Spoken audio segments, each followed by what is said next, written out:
কখনো বুঝতে পারিনি যে নিজের সঙ্গে এরকম হবে, নিজের মামাকে বিয়ে করতে হবে, নিজের মামার সাথে সংসার বাঁধতে হবে। যেই মামা ছোটোবেলার থেকে আমায় কোলে নিয়ে মানুষ করেছে, সেই মামা একদিন আমার স্বামী রূপে পেতে হবে। এটা আমার ঘটনা নয়, এটা আমারই একটা বান্ধবীর ঘটনা। তো বলে রাখি, এই ঘটনা আমাদের পশ্চিমবাংলার নয়। অনেকেই জানেন হয়তো সাউথ ইন্ডিয়াতে, স্পেশালি তামিল, তেলুগু, কান্নাডাতে তারা হচ্ছে তার নিজের মামাকে, পিসির ছেলেকে বিয়ে করতে পারে। তো ঠিক তেমনই একটা ঘটনা আমার একটা বান্ধবী আমার কাছে পাঠিয়েছে, আর তার মনের দুঃখের কথা প্রকাশ করে। ঘটনাটা হচ্ছে এই রকম যে, আমার বান্ধবী যখন সে মাধ্যমিকে পড়ে, মাধ্যমিক দেবে দেবে সময় তার পাশের বাড়ির এক কাকার মেয়ে পালিয়ে যায়।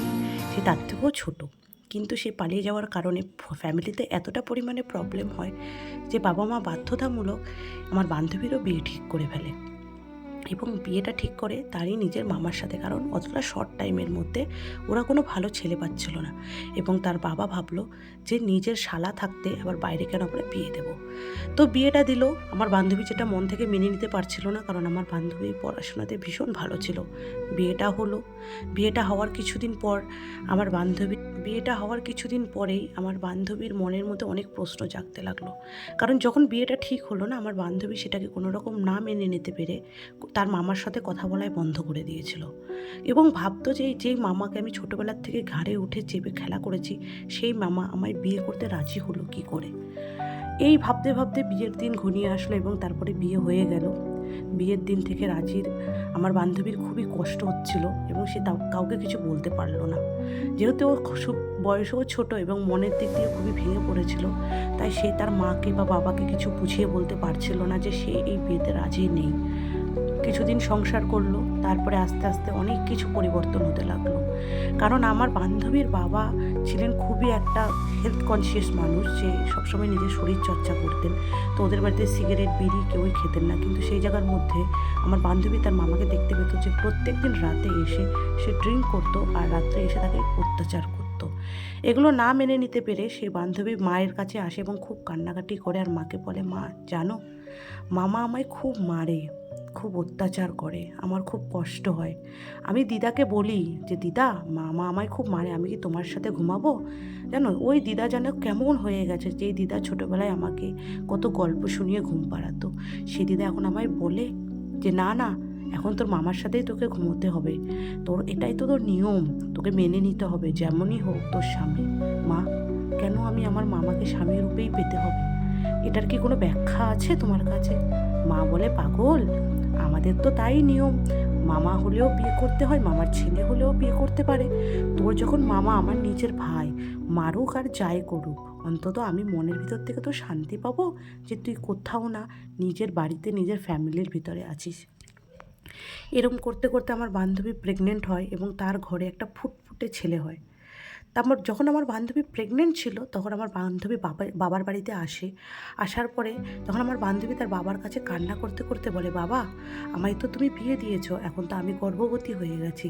তুমি কি জানো আমার হাজব্যান্ড আমাকে কেমন করে রাখে? সে কতটা পরিমাণে মদ খায়, তুমি কি কোনোদিনও একবার নিজে বের করেছো? আজকে তুমি আমায় বিয়ে দিয়েছো, তুমি নিজে মদ খাও না, নিজের শরীর চর্চা করো, কারণ তোমার যদি কোনো রোগ হয়, তুমি যদি কিছু হয়ে মারা যাও, তাহলে আমার মায়ের কি হবে?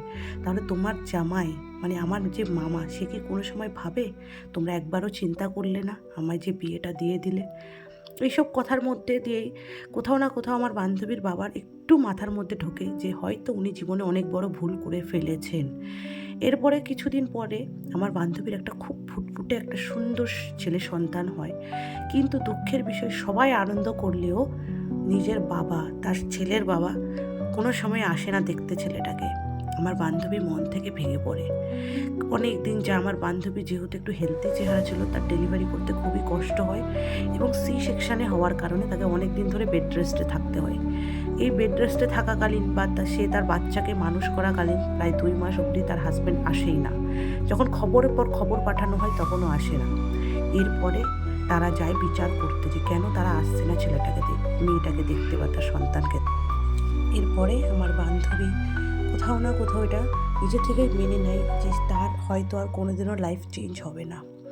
আস্তে আস্তে সময় যায়, তার ছেলেও বড় হতে থাকে, তার মা বাবাও বুঝতে থাকে যে তারা জীবনে অনেক বড় ভুল করেছে, তার লাইফটা তারা নষ্ট করে ফেলেছে।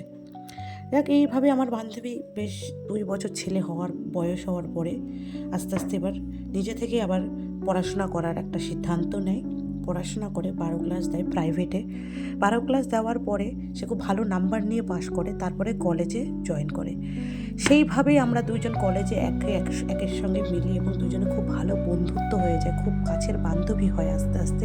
সে আমাকে সব মনের কথা বলে, কারণ আমি প্রথম 6 মাস জানতাম না যে আমার বান্ধবীর একটা বাচ্চা আছে। যখন ওদের বাড়ি প্রথম আমি যাই তখন আমায় ও পরিচয় করায়, তো আমি ভাবি হয়তো ওর কোনো আত্মীয়র বাচ্চা, কিন্তু পরে আমি জানতে পারি ওটা ওর ছেলে।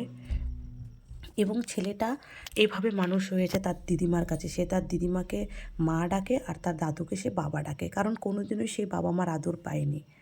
3টে বছর আমি কলেজে পড়লাম আমার বান্ধবীর কাছে থেকে, তারপরে চলে গেলাম নিজের কর্মসূত্রে বাইরে, কিন্তু আমাদের ফোনে যোগাযোগ হয়। কিছুদিন আগে জানা গেল যে তার হাজবেন্ড একটা মানে তার অর্গ্যান ফেলিয়ারের কারণে সে মারা গেছে। অতিরিক্ত ড্রিঙ্ক করে করে সে তার অর্গ্যানগুলো নষ্ট করে ফেলেছে এবং সে মারা গেছে। আজকে আমার বান্ধবী পুরো একাই পৃথিবীতে তার ছেলেকে নিয়ে লড়াই করছে।